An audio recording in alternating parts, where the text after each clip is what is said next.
You are watching and listening to Chris and Leicester Till I Die TV on YouTube and your favourite podcasts. Right, Chris. Alrighty, good evening, good afternoon, good morning, good night, good day, goodbye, hello, wherever you are in the world. As I always say, one of those will apply to you. You can't get away from it. How are you doing? Well, I hope. Yes, we will not talk about last night. We will ignore. It never happened. It's gone. It's forgotten about. Manchester who? Look, we all know Manchester United are happy. They've won one game, 5-2. You'd think they'd won the bloody league, wouldn't you? But moving on, proper football this weekend. None of that Carabao Cup shite. Two teams. One of us needs to get back onto winning ways. The other one just wants to get onto winning ways. A 6-pointer after only 10 games? Most definitely. This is the preview show as the Foxes travel to Portman Road and face the Tractor Boys on Saturday.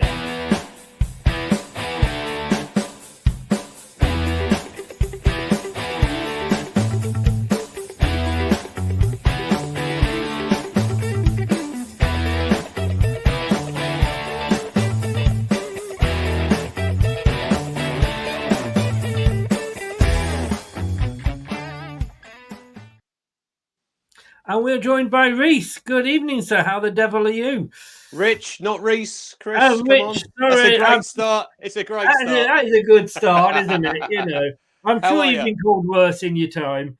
Yeah, a lot worse, a lot worse. Hope you're well. I was just speaking to a Reese, which is why it stuck in my mind. Oh, well, you'll probably beat us now at the weekend and get your own back. Yeah, look, a good start to the evening. None of my graphics are loading properly, my slides, so we'll try and make our way through it without them. Hi, Doug. Doug is in, as is Craig as well. We're not talking about yesterday. Pretend it never happened. You know, don't talk about it. People don't know. You know, it is a 6-pointer, isn't it, Rich? Yeah, it's like you say, 10 games in. And you're sort of sitting on 9 points and we're on 4. So really, when you look at it, and probably we thought that we would be down there, but we were sort of hoping you were going to be down there with us. So really, for me, it's must-win territory for Town because game 10 and we still haven't got off the mark. We've got 4 points from 4 draws, so we can't be letting you get away from us. So we really need to get them 3 points and claw that gap back.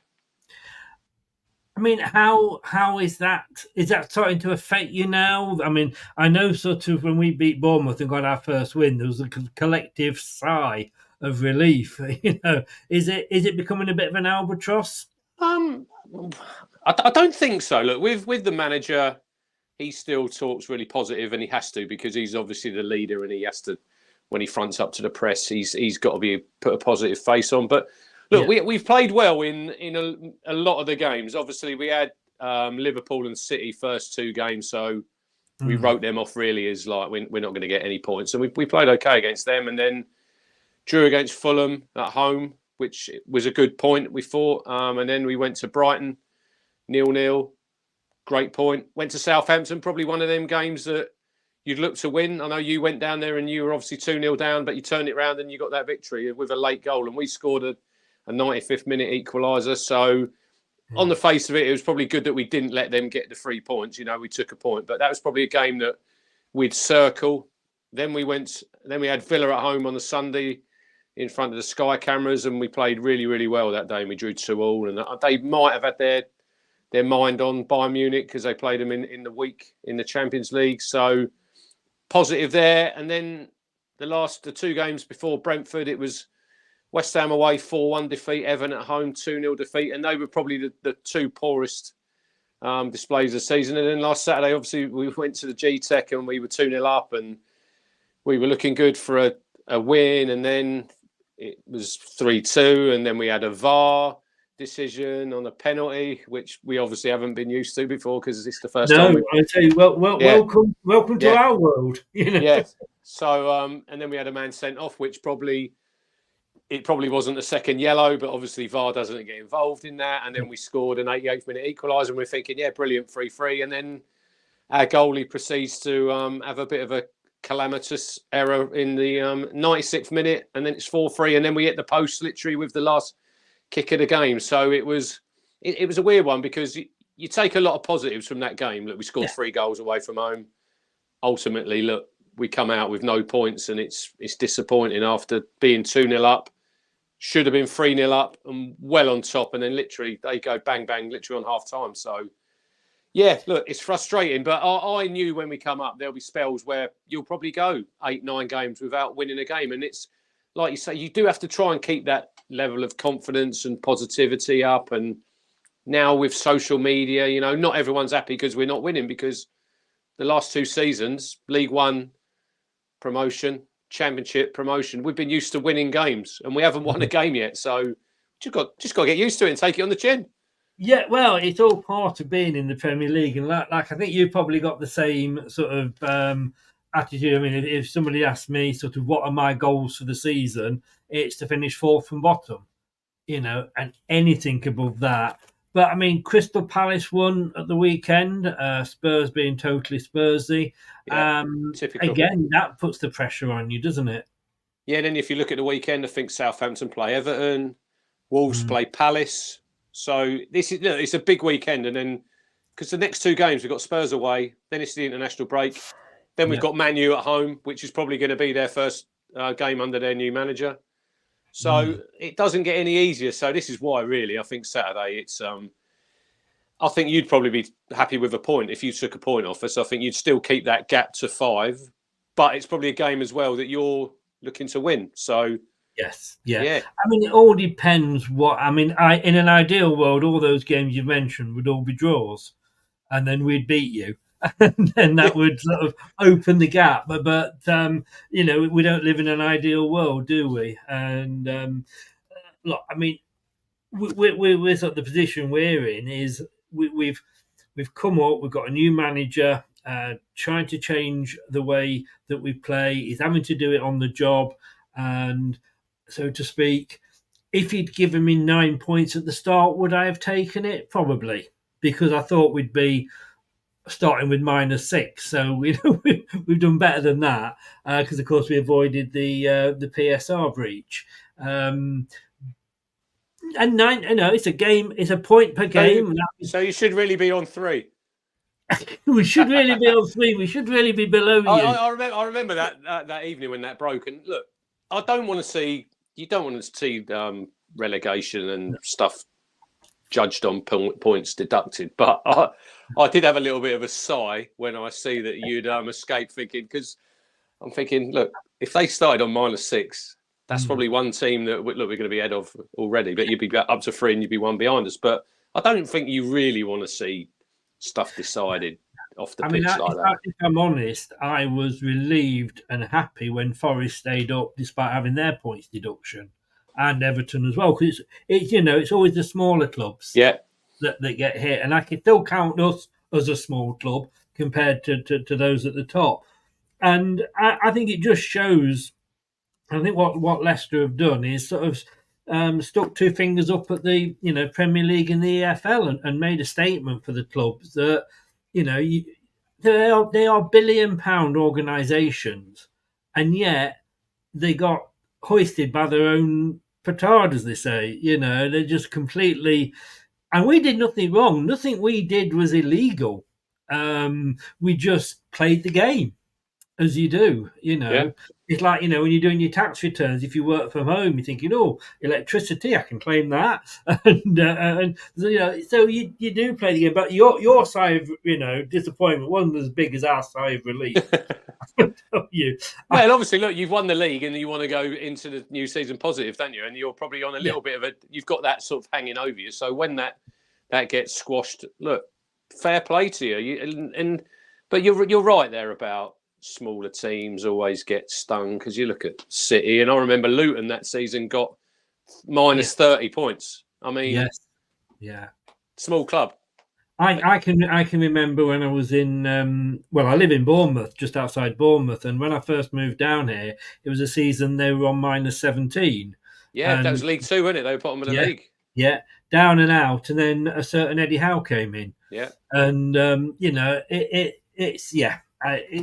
it's ridiculous. But look, it is what it is. We've got to live with it. I'm sure the FA will find some other way of getting us done before the end of the season. So your start, like you say, 4 draws, 5 losses. You scored 9, but you conceded 20. Yeah. That seems to be the problem. I mean, you're on minus 11. Wolves and Southampton on minus 13. Palace 5, Everton 6, and us 4. That could be the difference between staying up and going down. Yeah, look, last season we were leaking goals in the Championship. I think we conceded over 50, but we scored, I think it was 92, 93 goals. So, Look, that when you come to the Premier League, you've got to try and tighten up your defence, because if you look at the 3 teams that went down last season, Luton, Sheffield United and Burnley, I think they conceded, Chris, about 250 goals between them. Yeah. Sheffield United, it was just over 100. And at the minute, we're going at over 2 goals a game. And you're thinking, it can't continue. I mean, it's three games away from home. City, look, everyone goes to City and probably gets a hiding. I know Southampton done all right last week, but we lost 4 there. So you probably, forget about that one. But West Ham, 4 goals. Brentford, 4 goals. I mean, it's going to be hard, and this is why Saturday's massive, because home form, I think if we're going to stay in this league, I think probably like you, that's where you're going to take the majority of your points. If you look at the teams that relegated last season, they had 6 away wins between them, over the season. So, defensively, it's an Achilles heel at the minute. It's not a surprise to me that we let goals in, but we do. We're crying out I'd love a clean sheet Saturday against you. I really would. We are, I don't want to burst your bubble here, but there's only 2 teams in the league that have scored in every game. One of them is Manchester City. The other one is us. I'm sorry about that. There you go. But look, if we keep shipping goals, this season, I'm not stupid enough to know it'll end in one way. It'll end in relegation because we're not going to score as many goals as we did last season. That's just the fact. And that's like I say, you go to Brentford last Saturday and you say, we'll score 3 goals at Brentford away. You'd think you'd be coming home with something. But because of mistakes, we've conceded 4 goals and we've come away with no points. And like I say, we had a lot of positives there, but that positivity, it can only last for so long if you keep conceding goals and you keep losing games and you're not winning. Yeah, I mean, I'm just looking here, and normally at this point I would bring a graphic up, but like I say, it's not working. Thank you, StreamYard. Your home form, because obviously you're at home, you're 18th in the league. Our away form, we're 14th in the league. I mean, it's got a 0-0 written all over it, but do you feel that you're? I'm just trying to see your away form seems to be better than your home form. Well, we got 2 draws, 2 points away from home. We've got 2 at home. So Fulham and Villa at home, and then we lost to Liverpool, and then we lost to Everton last time out. And that was a game where everyone was saying, "Oh, Everton, look, they're down near us. This is a game we can win." But they came and they done a job on us, and this is where we haven't got the Premier League experience, even of like yourselves, who've got players from when you were last in the Premier League who played there. Southampton, they've even got players who played in the Premier League. We've got hardly any Premier League experience, and probably in them games like last week when you're 2-0 up. I know it was right at 44 minutes when Brentford got their first goal. There was 6 minutes injury time. That's when you need a little bit of nous and a little bit of experience to take the sting out of the game and say, right, we've let 1 goal in here. We're going to go in 2-1 up at half time, but we can't do it. And then 2 minutes afterwards, it's another goal.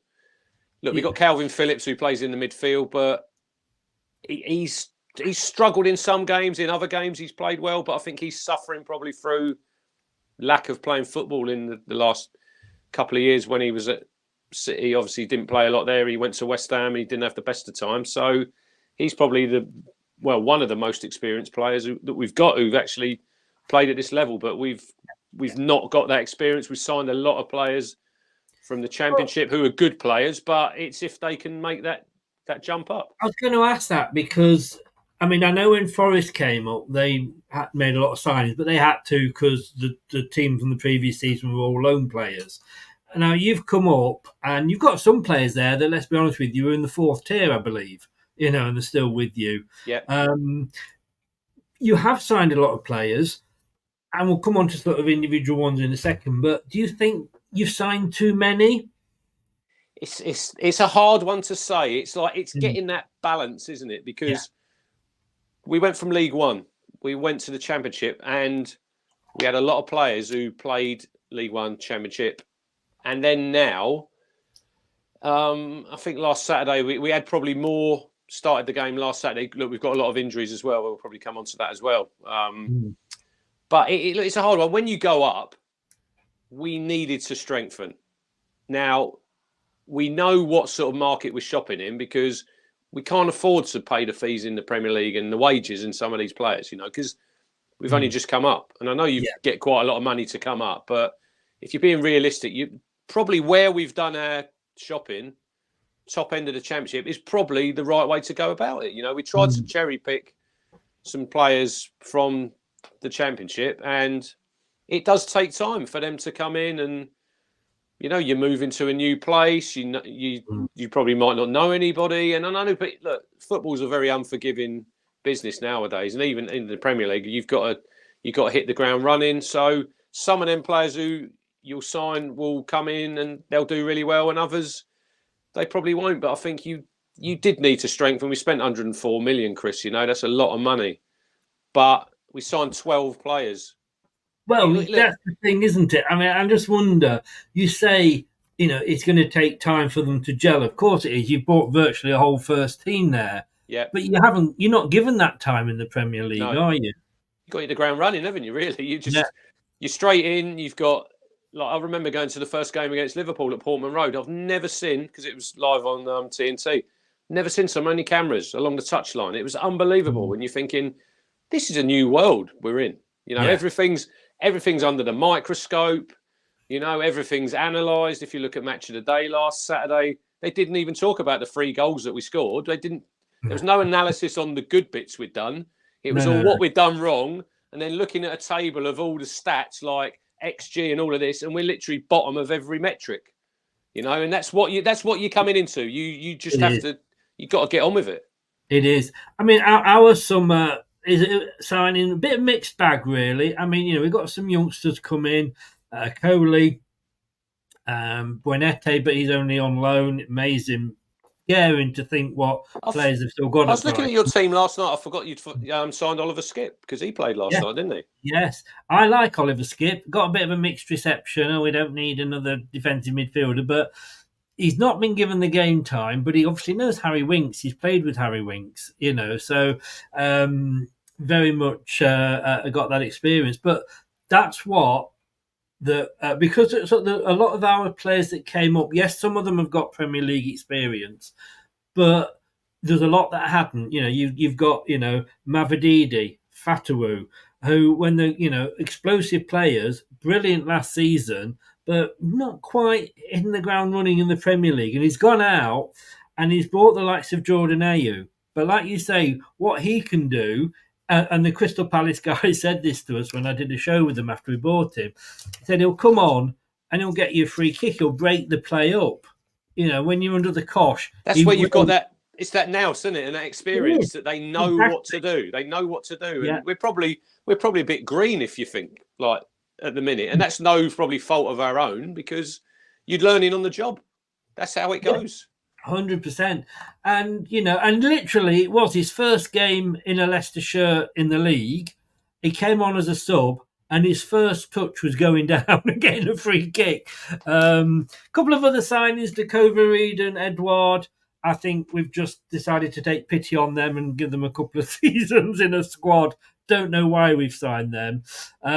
But basically, Cooper's gone out and said, you're not going to blame me if we go down because of the inexperience.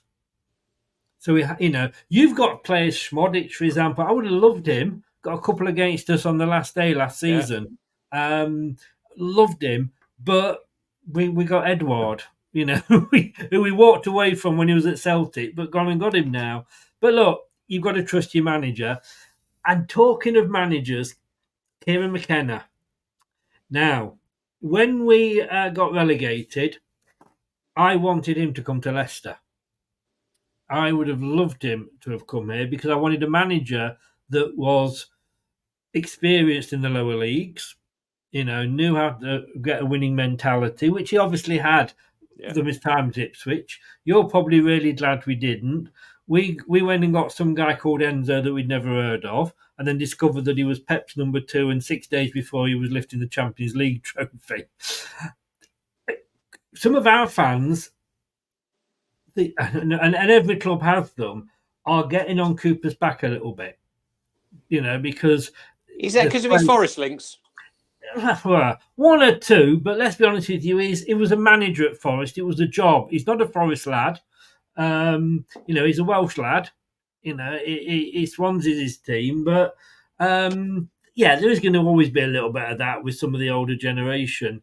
But it's because we loved Enzo and what Enzo, 17 points clear at one point, blah blah blah. We forget that we only went up by 1 point at the end of the day. Oh, you get a bit squeaky bum on there, wasn't it? Very, very squeaky bum. But so they are getting on. How are the fans? I mean, obviously, when he came up, Kieran Maguire could walk on water.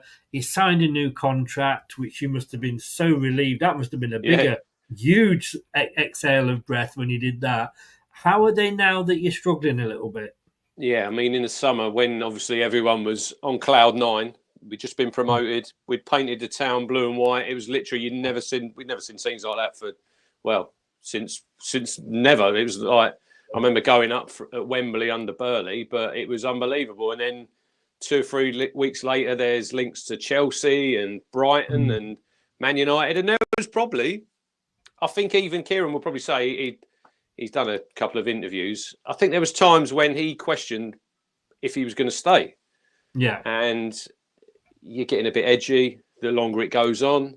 Obviously, it was all in the press. And then, lucky, look, he signed that new 4-year contract. Will he see that out? Probably not, because I think he'll go on to bigger and better things. But, look, at the minute, I've not heard any dissenting voices. You get a few idiots on social media, don't you? Oh, we'll have to change the manager. And you think, what, 9 games?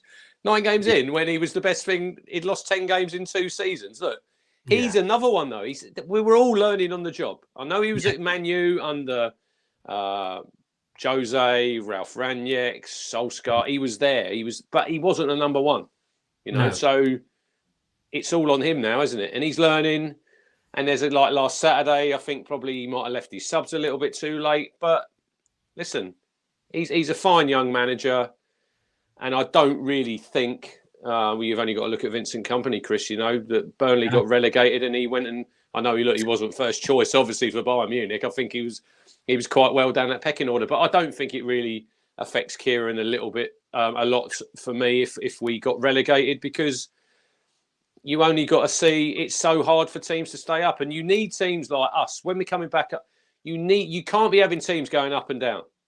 That's no good for me. You need teams to come up and be able to stay in the Premier League. Dare I mention the N word? Well, we did probably take the piss out of them for being a yo-yo club, but at the minute, I probably think there's probably a lot of Town fans they'd probably accept that. And I did say at the start of the season, and I'll probably still stick by it. I think personally we probably got promoted too quickly because we didn't have time to build. It's like we're like on a rocket ship. We've gone from 0 to 100 straight from League One, straight through the Championships, which I don't look.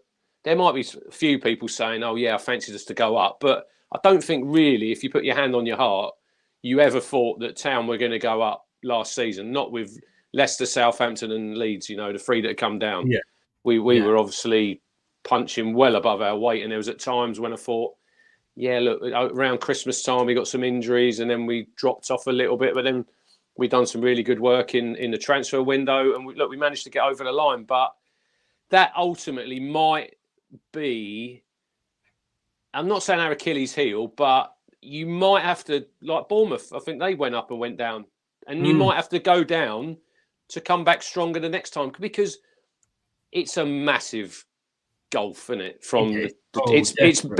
It's probably bigger than a lot of fans thought, It's getting that way. I think it's bigger now than it was when we came up sort of 10, 11 seasons ago. Yeah, and I know you're going up and you got positivity and you're going into them first few games thinking, I think we'll be all right.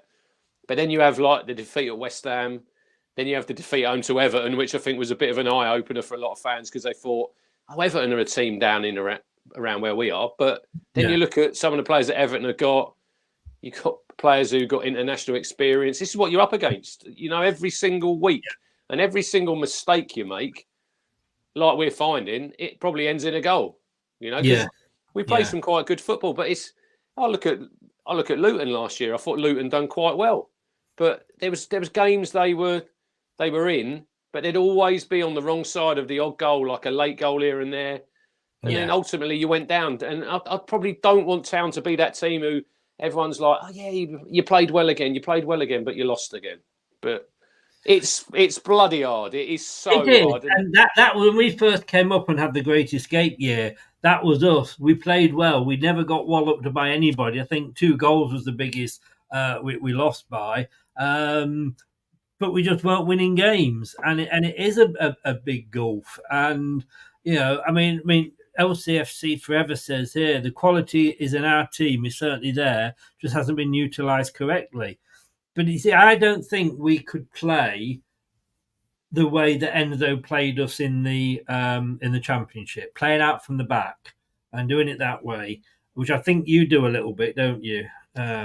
Yeah, we do, but I think we'll probably come on to it how we play. We have I think a lot of teams now you see it down every single league. If you watch the highlights on a Saturday evening, you'll see some horrendous goals when you conceded, and sometimes you're thinking, why are they playing there? Why are they playing in it? But everybody does it. I think we've gone a little bit more direct. We've got obviously Delap up front. You've got to, because look at Southampton, who are in a worse position than you are. They play that way. Now, Enzo, that's the way he wanted to play because obviously he was with Pep, and it's the way Pep, the way that Pep sort of, it's his fault. Everybody's playing that way. But now he can get away with it at Chelsea because, in fairness, at Chelsea he's got a lot better players than we've got at Leicester. And that's the trouble, I think. Cooper's got this squad he inherited with a few of his own purchases, but they played to that particular style, and obviously it got us promoted. We wouldn't have 9 points now if we were playing that way. You can't, I can remember the games last year when our defensive line was on the halfway line.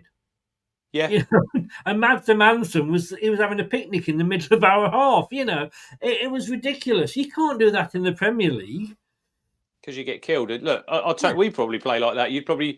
we'd have everyone in their half, and you'd have probably one defender on the halfway line because you dominate the ball. Yeah. Look, I've got no problem with Russell Martin. If he wants, he's got a philosophy down there at Southampton. If he wants to stick by it, I think this is like when McKenna came in and we were floating around in League One, and we've had Paul Lambert and Paul Cook and all these managers, and we had no identity. We had no style of play. And McKenna's come in and he's got that philosophy how you want to play. But I do think you're right there. You probably do need to be a little bit adaptable when you go up to the Premier League. I'm not saying you just totally rip up everything that you've done over the last 2 seasons, but I think Burnley found that out, didn't they, Chris? They sort of played one way under Company, and it ended in relegation. And yeah, look, 17th. I mean, if we finish 17th, it would, to me, that would be a bigger achievement than the last 2 promotions for me, just to stay in this division. Yes, because that then gives you, and we found out that then gives you the impetus to build on that, because you get another year of good money and experience. I want to talk about your team. Injuries. You've not had the best year with injuries, have you? We've been lucky the last 2 seasons in League One and the Championship. We had a few, but not many. And I mean, Saturday we went to Brentford, and I think it was 7 players out. And I don't think many of them are going to be back for the weekend. And then we obviously had Harry Clark got a sorry. Harry Clark. But it makes me laugh because obviously we are a smaller team and we've got a lot of injuries. I turned on the telly this morning and there's Pep on there. We've only got 13 players fit, and I'm thinking, cry me a river. Yeah, cry me a river. I'm not really interested in what you're doing because there's nothing about, Ipswich, you've got 8 players out. No, we're just going to have to get on with it, And we do have to get on with it. But with injuries, other players get opportunities. Yeah. But I think when you're a team promoted like us, I think you need to be lucky with injuries. And at the minute, it's not great when you see like Sam Morsey, captain, he's out. Greaves, who we signed from Hull, he's out. Twanzebe, I don't know if you see about Axel Twanzebe nearly chopped his thumb off doing some washing up. Did he? And he was like... Not even at the ground or the training ground. He was a mainstay at right back, and he's literally nearly severed his thumb. I think there was a bit of glass floating around in the water. And he's missed, probably missed the last 4 or 5 games. I think they reckon he might be back after the international break. He might have to have something made for his thumb. But, I mean, there you go. How's your luck? Yes. You could get an injury playing, but when you're something like that, I mean, that's just crazy. That's up there with Rio Ferdinand in the shower, isn't it? Yeah, it's not great. There is one player I want to ask you about, of course, a certain Mr. George Hurst. Never quite made it at Leicester. And it wasn't just one manager. I think if one manager, you can say, oh, did he get a chance or whatever? But there's a few managers where he never quite sort of seemed to make that step up under them. And he was sent out on loan. I think he went to Portsmouth, didn't do particularly well. He got a few goals. I think he got 11 or 12, I think he got for them. I think when he went to Pompey, didn't he? He went to Blackburn, didn't he? He went to Blackburn. Didn't do very well at Blackburn. Didn't do a lot there. Came last year. I think he scored against us, which is probably part of the course. All our ex-players seem to, which means he probably will do on Saturday. He didn't. No, he didn't score like Morsey scored last season. Oh, did he? Yeah, Sarmiento at yours. Look, George Hurst, I love him. I think he's come. We obviously had him on loan in League One. We got him in January, and then we re-signed him. But it was like last season when we went up from League One. Would George Hurst be good enough for the Championship? I think he'd played 40-odd Championship games, and I don't think he'd scored a goal yet. First day of the season away at Sunderland, bang, and he goes and scores. Yes. And he got injured actually in the game against you on Boxing Day. He done his... yes, he did. Yes, yeah, I think he done his hamstring, and then he was out, and then we signed Kiefer Moore, and then he came back at Hull just before the end of the season, scored there, and then he's had another injury in pre-season, and he's feeling his way back. He's been on the bench. It was his first start in the Premier League last Saturday, and he obviously got off the mark. But he's been I think it was $1.5 million we paid for him. I think he's been a really, really good signing. He scored some important goals for us. He probably won't start Saturday because I think Liam Delap will start. He had a little rest last weekend. But yeah, George Hurst, I think he's been an excellent signing for Town, and he's found himself a home. Good. Well, good luck to him. And I mean, one or two players, fans, are sort of saying, "Oh, we shouldn't have let him go." There's no guarantee that he would have been that good for us. It's just some club, you move a few times and you suddenly just fall into the club that's right for you. Is he? If I said to you, and again, we haven't got the graphics here, but if I said to you, right, tell me your danger man, the player that we should be worried about. Now, obviously, he said it's not going to be George Hurst because he probably won't start. Delap, is it going to be him, or is there another player that we should be looking out for? Oh, yeah, I would say probably two. You've got Leif Davis, yes, who plays left back. He's just signed a new contract. For me, that just gives us a bit more security because if we go down, he'll be still playing in the Premier League. I think he'll go for a lot of money. We signed him for, I think it was $1 million from Leeds when we were in League One. He's got over 30 assists playing at left back. He's a really, really important player for us. He gets up and down that line. I think with the dearth of left backs, Chris, for England, I think he's probably sooner or later he'll hopefully get a chance. It'd be great to see him get picked when he's at Town, but it wouldn't surprise me, how that it works. I see Dom Solanke when he was at Bournemouth. He was scoring loads of goals for them, didn't get picked for England. He didn't play for 7 years. As soon as he gets a move to a big club, he goes to Spurs, he gets picked for England. Now, who knew? Yeah, exactly. So I'd really like to see Leif Davis get picked. And I think Delap, there was a few people questioning when we signed him from City. I think it was about 15 million up to about 20. He'd been on loan at Hull last season. But it was interesting when we played him the first time. We took a defender out and we played George Edmondson against him. And McKenna mentioned him before we played. So I'm thinking, he's tracked him. And then we signed him. He played a couple of games for City, but he's not going to get in front of Haaland. And he's came in, and for me personally, he won't be at Town next season. I honestly don't think that. I think he could play for a top 6 team. He's got 5 goals in 9 for a team that hasn't won a game, you know. And there's another, like the shot Saturday that was literally after we went 4-3 down in injury time, 97th minute. He's like curled it from the edge of the box, it's hit the post. He's got all the tools, I think, to play at the top level. He's powerful. He don't mind the fight with the centre halves.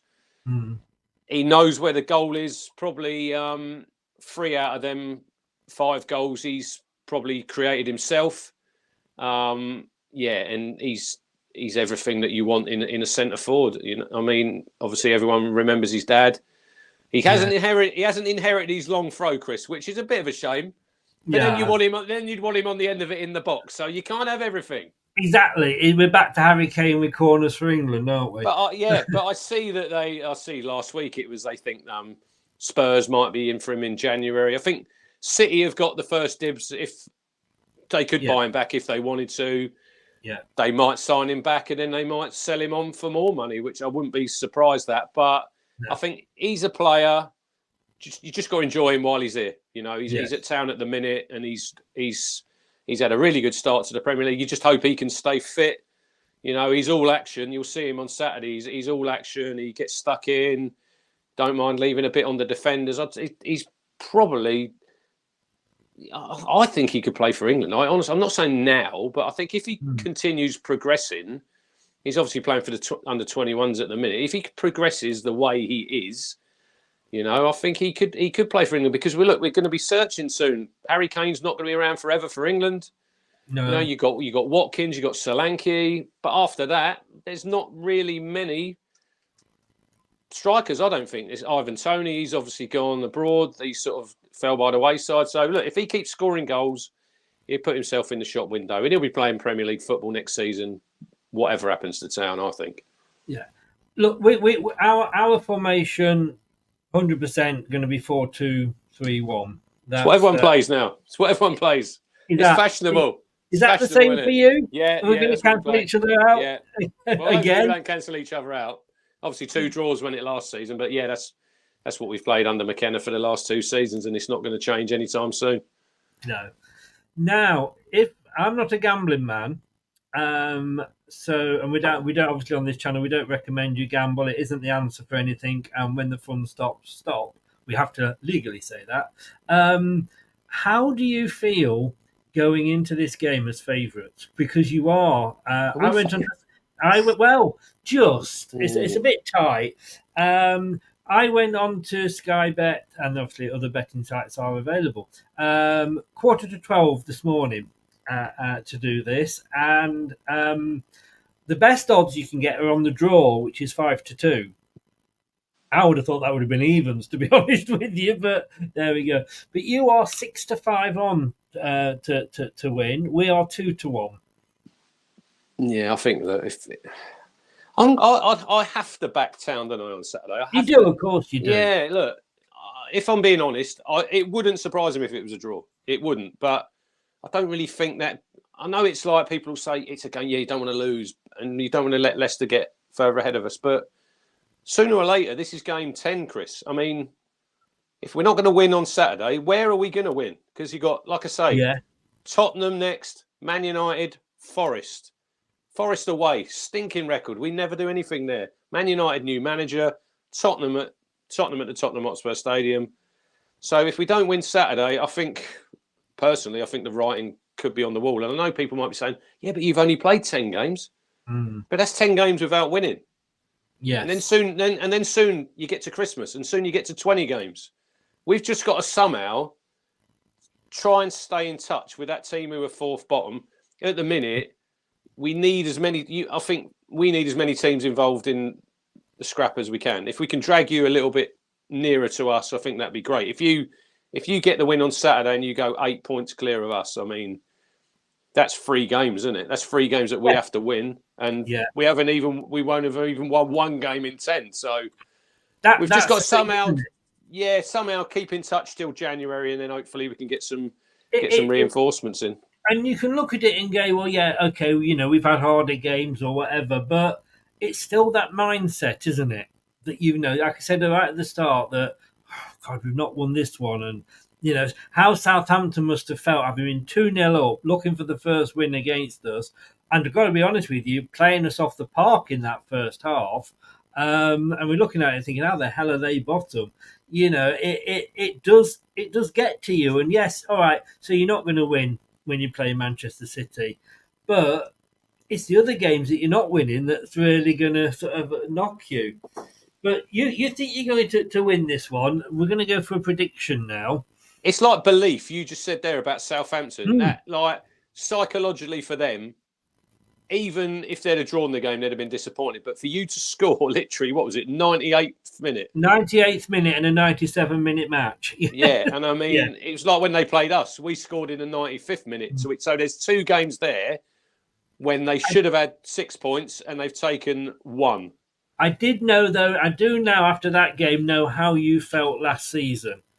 Because I can remember I was doing watch-alongs, and I'd be watching it, and you were our nearest rival, and I'd be looking to say, 88 minutes, Ipswich are losing, great, they're finally going to lose again, blah, blah, blah. Full time, get there, it's a draw. Yeah, well, I think Leeds fans online, they said we were lucky, and we had, I think, like the equaliser when we played you on Boxing Day, Sam Morsey, I think it takes 2 deflections. In injury time, and look, you have to have a bit of luck. But I'm not saying you were lucky. If you're winning, it does seem like if you're winning, you'll get more luck. If you're struggling and you're down the bottom, it's when they say like, oh yeah, but the luck evens itself out over the season. I don't really believe that, because I think you make your own luck, don't you? Really? Yes, you do, and I've no objection to a team being lucky at all. Really don't. Like you say, to some degree, you do make your own luck. But it was just that it was always late on. And what I loved about it was as much as I hated it, I admired it, because when we had Martin O'Neill in charge, which was when we sort of got the Foxes never quit, he would go mad if we were playing until the 94th or 95th minute the whistle went. But it was just bloody annoying. Can I just say that's all I'm getting at. It was great as a fan last season. I mean, there were so many late goals. I mean, there was Bristol City at home, Rotherham at home, who were down the bottom, and you think Rotherham on a Tuesday night home, easy game. We scored in injury time, and I don't know if you remember the game on Easter Monday when we played Southampton. and we scored. I think it was 97th minute. Sarmiento scored. Literally 10 seconds. It was Easter Monday. 10 seconds from the end of that game, and I have never heard the ground as loud. It was like little moments when you think, I think we're going to do it this year. You know, when you keep scoring them late goals, and look, that's obviously comes from the manager. You know, you say, you have to.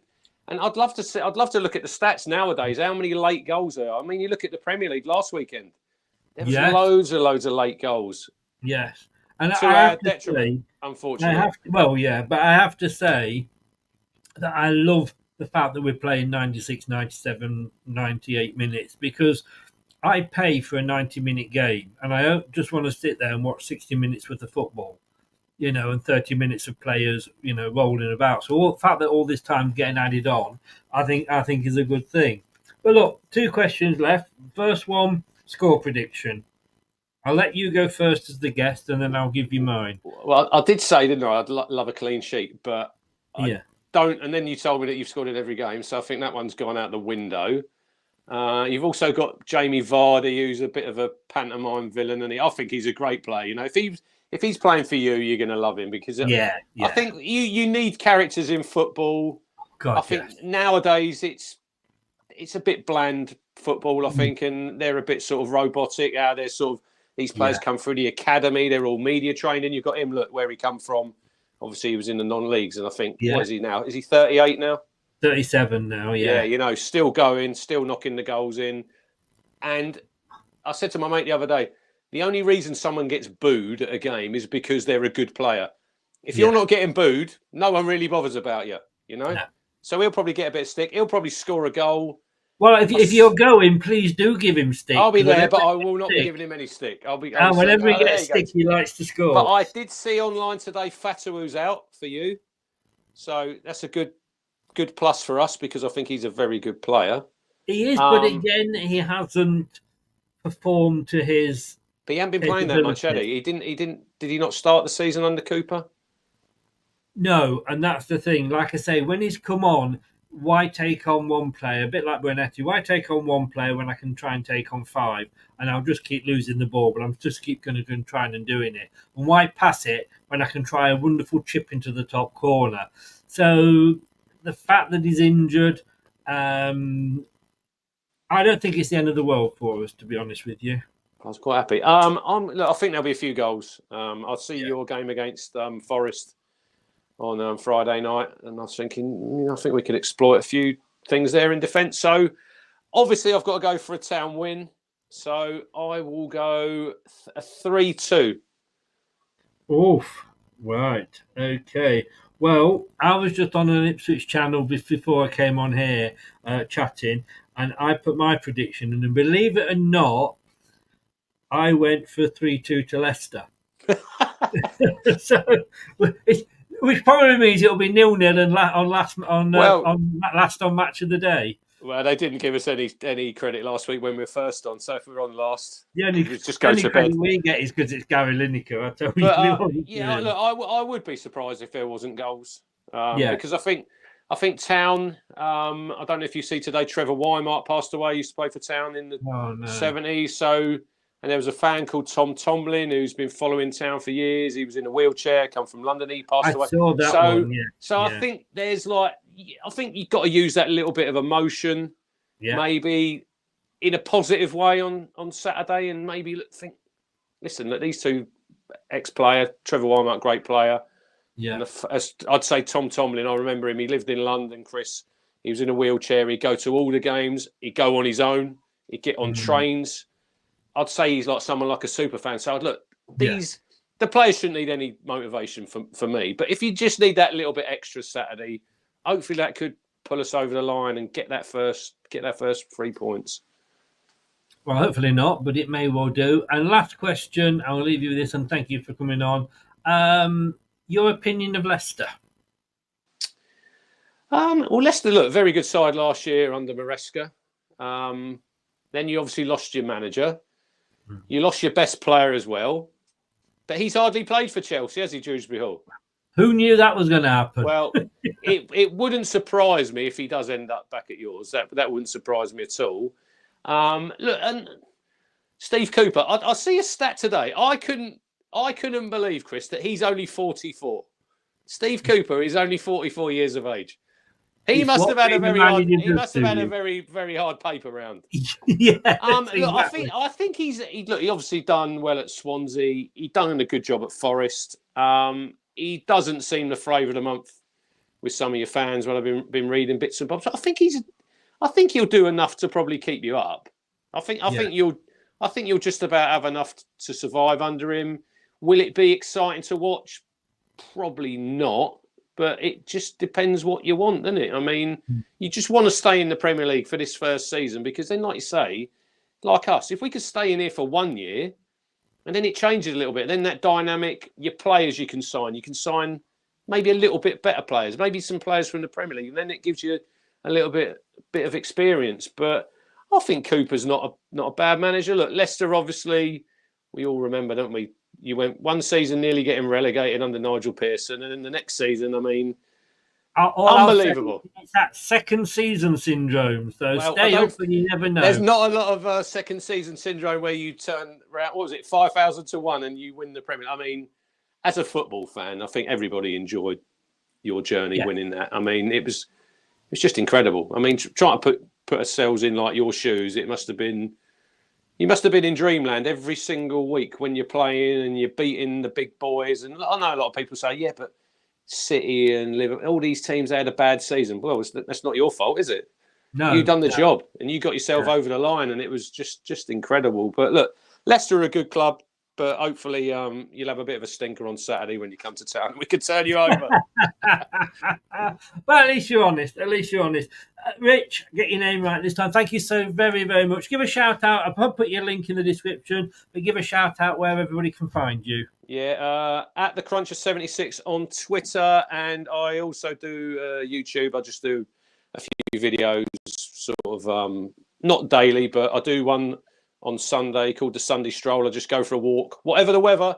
Even if it's raining this season on the Sunday, I'll be out there, talk about the game. It's called the Suffolk Crunch on YouTube, and it's quite popular. People get involved, and look, I could talk about town, I could talk about football all day long, but yeah, pleasure having me on. I've really enjoyed it. Now you got me name right, Chris. Yeah, I got your name right. I got your name right all the time, didn't I? It's Halloween, and I've just had my horror story. So, but it'd be interesting to see which one of the two of us is going to have the horror story on Saturday.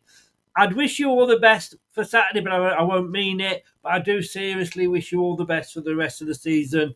I do hope you stay up because I love those stories. So good. Like I say, if we finish 16th and you 17th, we'd be happy with that. We'd be really happy with 17th, wouldn't we? Yeah, we would be. Or the other way around. Yeah. I think I'm just wondering, because I was looking the other day and I can't remember where I actually had you finishing this season. Did I... Where are we? Now then, I actually did have you finishing 16th. Well, one place above us. And funnily enough, so did Rob Tanner from the Athletics. So maybe that's an omen. I wouldn't grumble, but the sooner we win, everyone can just breathe a little bit easier. I'd love you to win, but just leave it about 10 days, would you? Well, beggars can't be choosers. All the best, mate. Cheers, Good mate. luck for Thanks the for rest of the having us season. Thanks, Take mate. care. Thank you. Thanks a lot. Bye-bye. Bye-bye. Thanks very much there to Rich. Right, I'm going to try and get this on now because we're going to look at Leicester now, because obviously we are a Leicester channel. So just bear with, because I'm not sure. There we go. It's this one. I do believe.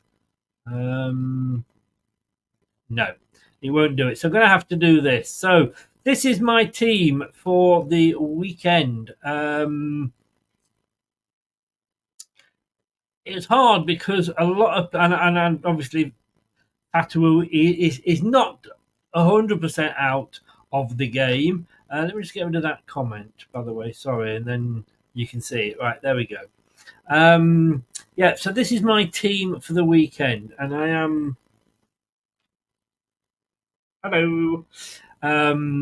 I am. Well, it was a difficult one because look, last week I think the team that started against Forest was the team that we all wanted. And it just unfortunately didn't turn up. But look, Hermansen starts in goal. Obviously, that goes without saying, doesn't it? Justin, he can't play on the right for me. And I don't know whether I've got to bang Steve Cooper's head or what, but we are conceding so many goals on that right hand side.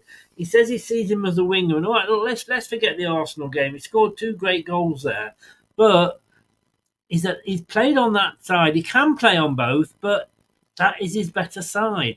And give Ricardo a chance. You can't just say, well, he played one game, then we'll drop him and forget about him.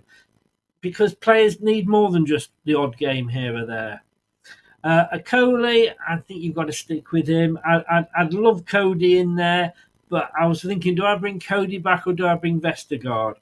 And it was interesting to see after everything that's happened with Yannick Vestergaard that somebody actually said, Vestergaard's coming on, thank God for that. That's something I never thought I'd see a couple of seasons ago. I get your thoughts in on this team, by the way. But I think Vestergaard, as long as we don't, and he's got Ricardo who can go forward, and Akoli's got the speed. I think we just need to say to Vestergaard, just don't go too far forward. But what Vestergaard can do is just the simple things. You know, he'll break up an attack just by sticking his foot out and just getting his foot in the way. Ndidi, I think I upset Kate by putting Ndidi in here. Again, it might just be his experience against Ipswich. It might just, again, I don't like him in the forward role, but in that defensive role, again, he can be sticking his foot in there just at the right time. If he does that, just to give the ball to Winks, because he can't pass it, so give the ball to Winks. I was tempted to put Skip in. I like Skip. I really, really do. But if Winks is going to be in there, possibly Indeed, because at least Indeed he can go forward. The 3 behind Vardy, look, Fataru's out. I can't have AU starting on the wing. I really, really can't. AU is a striker, and when he plays up front, he scores some of the time. I just don't know why he probably will start with AU on the wing, but I'd like to see Mavididi on the left. Buenete can play on the right, where El Canous can't really. So El Canous in the middle, Buenete up front, on the right, sorry, attacking there. So we've got a good defence in my mind and a good attacking options there. Vardy, you know what, Vardy, he's gonna start. He's going to be captain. He can't play 3 games in a week, and that's why he was nowhere near the squad on last night. But let's give him credit. He'll do 10 minutes worth of training, have a couple of Red Bulls, and probably go on and score a goal or 2. He can't run like he used to, but I think if you've got Mavididi, El Canous, and Buenete supporting him, they put the legwork in, and Vardy obviously on the end of it. Derek, yeah, I know what you're saying, but like I say, if we put Brunetti in the middle, who do you have on the right? Because El Canous is not a natural right-sided player. Brunetti can play on the right. That's one of his options as the right midfielder.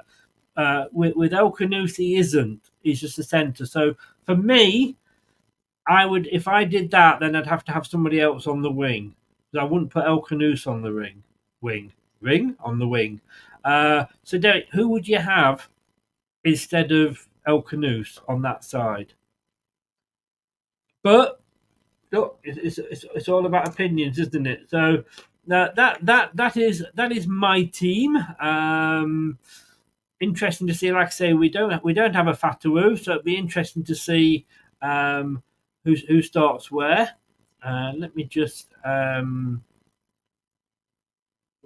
try and sort this out. There we go. It's not right, but it will do. I want to talk about this guy.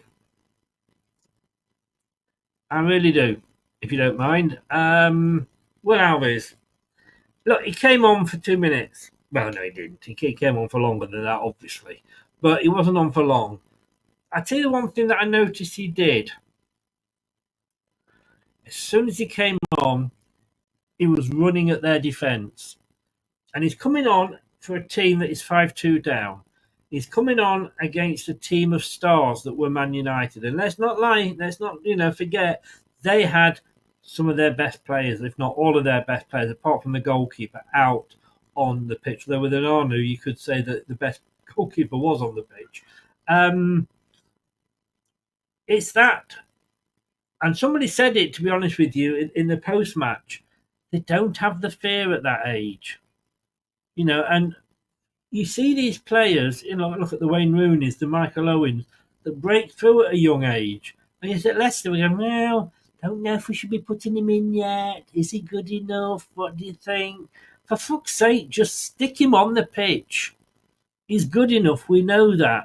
Don't know what's happened to Baybrook. I don't know where he's gone. But those are two players I want to see. So get your finger out your arse, Steve Cooper, and give these players a chance. Don't necessarily say I would start with him, but I would certainly be bringing him on. How many years are we going to say, well, it's not quite ready yet, it'll be ready soon? For fuck's sake, Leicester. Get your act together. If he said that about Wayne Rooney, he wouldn't have started playing yet. So I want to see him on the bench. Fatawu is injured. He's unlikely to start, Joe, but he hasn't done enough for me to warrant a start. He pulled a groin in training, so he may or may not start. Chances are he won't, by the look of it, but I wouldn't have put him in the starting lineup anyway, but he is injured. So that's my 2 points. Next up, of course, after Ipswich, we're away at Manchester United. Hardly worth coming home, is it? By then, I have a feeling that it will be Almiron's first game. That's going to hurt, isn't it? So, such is life. But it's Ipswich and Nets. We'll be back tomorrow at 7 for the prediction show. So just to let you know, it is the last prediction show on a Friday night. We're having a little bit of a move around. Preview show is moving to Friday, hopefully, and the prediction show is moving to 7 o'clock on the Thursday, because that way we're going to be able to bring Dave back, who's been on Australia and has not been on the channel for a while with different things that have been going on. So we'll be getting Dave back, and he'll be joining me and Brad and coming on the show on a Thursday on the prediction show at 7 o'clock. And so this show will be moving to Fridays. But for tomorrow, it's still at 7. It's the last one. Look, thank you, everybody, for coming in. Thanks to Rich. His link is in the description below. And, of course, his twin brother, Reese. So do go and give them your support. I do like Ipswich. I hope they stay up. But thank you to everybody that was in the chat. If you're watching this on catch up, please get add your comments in the description below. And if you've been listening to this via your favourite podcast platform, thank you very much for lending us your ears. Also, if you remember, thank you for your continued support. As it says there, just click on the link in the description below. It's only $1.99. I will see you tomorrow night at 7 o'clock. Thank you, everybody, so very, very much indeed. Been a pleasure. If we could win it, it would be brilliant. Put that gap between us. So we need to be beating the teams that are in and around us. See you tomorrow at 7 for the prediction show. Good night. Thanks for watching. These videos are tremendous. You'd better like them too, or I'll be back. This podcast is proud to be part of the TalkSport Fan Network. TalkSport. Powered by fans. That will conclude this evening's entertainment.